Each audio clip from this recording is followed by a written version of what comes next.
Alam naman natin na pagdating sa eleksyon, ang geography ay strategy. Kanina, pinag-usapan na natin kung sino-sino ba ang mga botante. Ngayon, pag-usapan naman natin kung nasaan ang mga botante.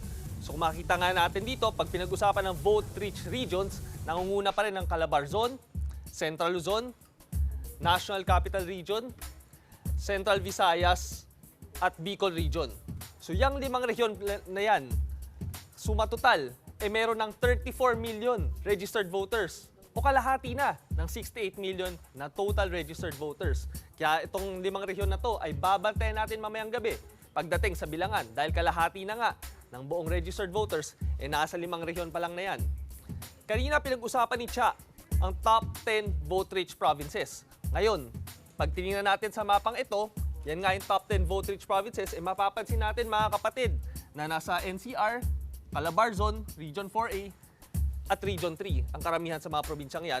Pero makikita din natin nandito ang Cebu, na number 1 vote-rich province na may 3.4 million voters. Nandiyan din ang Iloilo at Negros Occidental, and of course, ang Pangasinan o Region 1.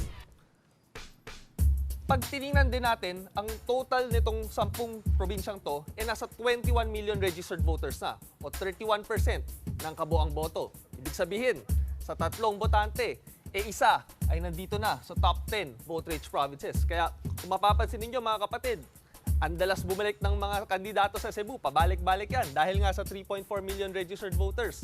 Napakarami din tayo nakikitang rally sa Cavite. Ito ang rason kung bakit. Dahil nandyan ang karamihan ng mga botante. Ngayon pag-usapan natin, pag sinama na natin ang 20 provinces, na pinag-usapan din ito ni Cha kanina, no? Makita natin, halos sa more than 1 million votes each ang karamihan ng top 20 provinces. At suma total, nasa 34 million voters ito o kalahati na ng registered voters. Pero mga kapatid, ito ang magandang pag-usapan. Ang palaging binabantayan natin ang Lingayen-Lucena Corridor. So nagsisimula siya dito sa Pangasinan, Central Luzon, NCR hanggang Calabarzon sa Lucena, sa Quezon, no? Ano ba ang importansya nitong Lingayen-Lucena Corridor? In terms of registered voters, nasa 27.1 million registered voters ito o nasa 40% na ng kabuang boto. Pero hindi lang ito usapin ng mga boto, no? Pinag-uusapan rin natin dito, ito ang mga pinaka-urbanized na areas sa buong Pilipinas. Ibig sabihin, nandito din ang pinakamataas na reach in terms of media penetration, in terms of TV, radio, internet.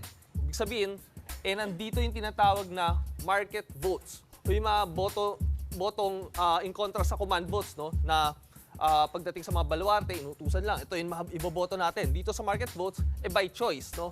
So nandito yung tinatawag din nating mga swing votes. Kaya kung mapapansin ninyo, no 2022 elections, ang mga senador, 12.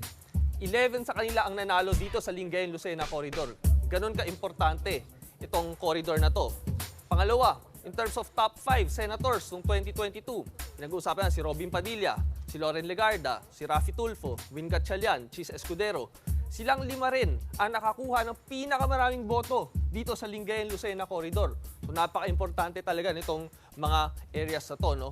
At the same time, 2019 midterm elections, sino ba ang top 2? Cynthia Villar at Senator Grace Poe. Silang dalawa din, ang 1 and 2 dito sa areang ito. Kaya babantayan natin itong maigi mamayang halala pag pumasok na ang mga boto mamayang 7 p.m. No? So abangan nyo yan mga kapatid.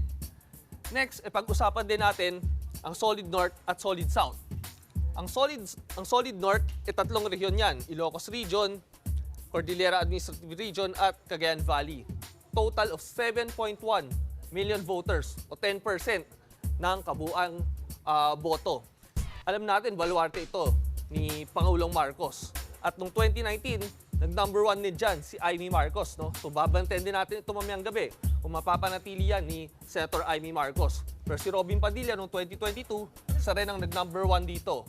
At 11 out of the 12 senators ay nanalo sa Solid North. So babantayan din natin ito mamayang gabi. No? And then lastly, Mindanao or Solid South. Gaano karaming boto? 16.4 million registered voters o isa sa bawat apat na botante nandito sa Mindanao. So 6 regions strong. Noong 2019 midterm elections, si Senator Bongo, 21 out of 27 provinces, nag-number 1 siya sa Mindanao. Senator Bato de la Rosa, nag-number 2 overall. Yun ay malaking rason kung bakit sila nakapasok sa top 5. So babantayan din natin ito mamayang gabi, itong Solid South, kung magde-deliver ito para sa Duterte. Kasi alam naman natin, pinag-usapan natin Lingayen-Lucena Corridor, urban areas, pero meron din mga political strongholds na kailangan din nating himayin mamaya pagdating sa bilangan. No? So muli, geography ay strategy.